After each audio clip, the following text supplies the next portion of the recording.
Join the pack by clicking the link in the description down below and it'll take you to blackwolfnation.com. Use the discount code F1word at checkout to grab yourself 15% off. Hey guys, Sean here. Welcome to the F1 Word and to the second part of the half-term report series.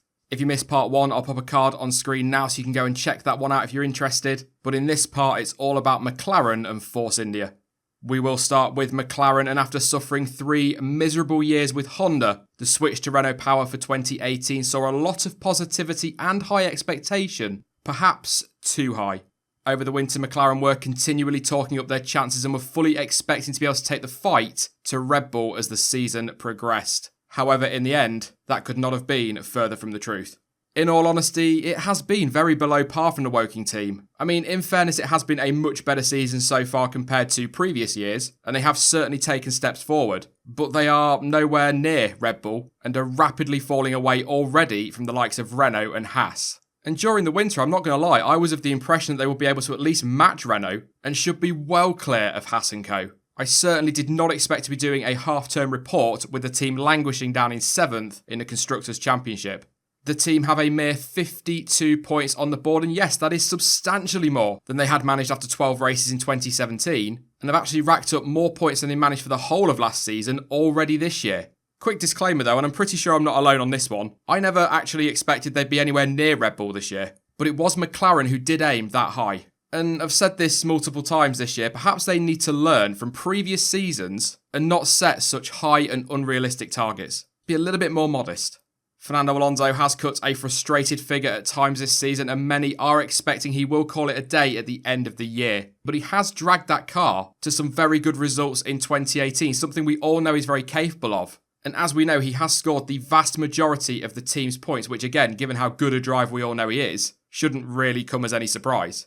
But I think back to Melbourne, when he came over team radio post-race and said, "We can fight." That seems like such a long time ago now, and the team have been in a real steady decline since that point. And again, that's surprising. You would expect they'd have got better. Talk of a B-spec car in Spain didn't really deliver anything. Renault power unit upgrades in Canada made no real difference. But again, despite all those problems, Alonso has delivered performance, but where he's done that, his teammate Stoffel Vandoorne has fallen well short. Certainly of my expectations at least.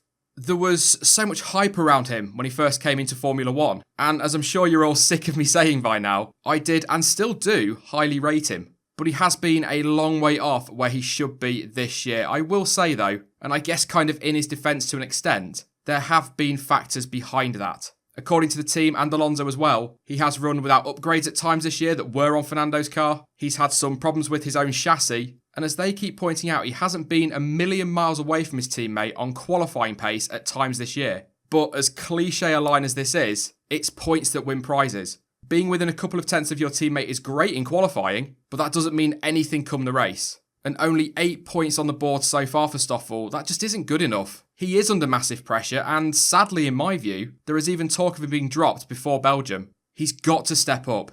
In terms of grades, I've really struggled with McLaren, and was kind of torn on it, but as you'll have already seen, I gave them a D. What made it tough is that they have made steps forward versus last season and have improved on that, and that can't be ignored. However, what also can't be ignored is that they haven't maintained their strong start to 2018, they are falling away quite rapidly this year, and that failure once again to deliver on pre-season promises and expectations. That really sticks out for me. So on one hand, a D feels really harsh, but on the other, it feels quite generous. Fernando Alonso, he's going to get a B. He has delivered some very good performances, including 8 points finishes this year. And on top of that, once again, he seems to be outdriving that car. But as for Vandoorne, it has to be an E. And that's for all the reasons I've outlined so far. The fact is, he has been well below par and far worse than his talent and potential would suggest. Yeah, he's up against a very tough teammate and a very tough yardstick. That car is poor, and he's had a lot of bad luck. But he should have done better when the luck fell his way, and the truth is, he just hasn't. Finally for this part, on to Force India then, and it's a really tough one to call. They had a fairly slow start to the season and looked in real trouble after Australia. However, a point in Bahrain did give the team a much needed boost, and they seem to have improved race on race since then. They've got 59 points on the board and sit 6th in the Constructors' Championship. Yes, of course, a way off that 4th place they've held for the last 2 years. But given that slow start to the season and their financial issues, that is still fairly impressive. It's been a strange first 12 races for the team on track. You know, some weekends you look at them and you think, yeah, they're top 6. But other weekends they look some way off that. I mean, the chassis isn't great, but they have improved it and appear to be gaining a better understanding of it. Sergio Perez has once again shown just why he is so highly rated by a lot of F1 fans. He grabbed that podium in Baku earlier this year. Yes, there was a huge slice of luck that came with it, but he still got himself there to capitalise on it in the first place. And I think he can be happy as well with 30 points at this point of the season. That is a fair whack less than he had at this stage last year, but the car is nowhere near as good as it was 12 months ago. So 30 points is solid. As for Esteban Ocon, his season has pretty much mirrored the team's, to be fair. You know, he had a rocky, slow start to the year, although he did get their first point of the season, of course, in Bahrain. But he's come on leaps and bounds, particularly since that 6th place finish in Monaco. The thing is, though, although outscored by his teammate by 1 point currently, without that podium in Baku, Ocon would have outscored Perez by 14 points to this stage of the season. Now, I'm not taking anything away from Checo there, but it shows that Esteban has been much more consistent this year than perhaps he's been given credit for so far. We can't ignore the elephant in the room. Sadly, this could be less of a half-term report and more of an end-of-season report for Force India. The team are still in administration at time of recording and are trying frantically to find a buyer in a bid to survive. However, even if a buyer is found, the Force India name could well fall off the grid, and depending on who buys them and what they want to do, there could easily be a whole new driver lineup come Spa. I mean, fingers crossed the team can get sorted soon, they can survive in some way, but I'm not going to get too much into that in this video. This is just a half-term report. We should be discussing Force India and those latest developments around them during Sunday's live stream. So if you're interested in that, then please do come along and join us. As for the team and driver grades, I think a C is probably fair for Force India. They have fallen off compared to last season, there is no denying that. But given the financial plight they find themselves in, and that shoestring budget, they are still punching well above their weight. For all the reasons I've already mentioned on him in this video, Sergio Perez, I'm going to give him a C, but I'm actually going to grade Esteban Ocon slightly higher with a C+, just because I can't ignore how things would look without that podium for Perez, and the fact that despite that podium, he's only a single point off his teammates' tally. But I will end on this, both of those drivers are doing a great job given everything going on behind the scenes. And whatever happens between now and the end of the season, both of them deserve long-term drives in Formula 1.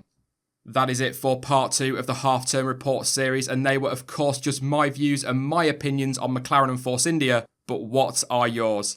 How would you grade the teams and their drivers? Did you expect more from any of them? And have any of them really surprised you so far this season? Let me know your thoughts in the comment section down below.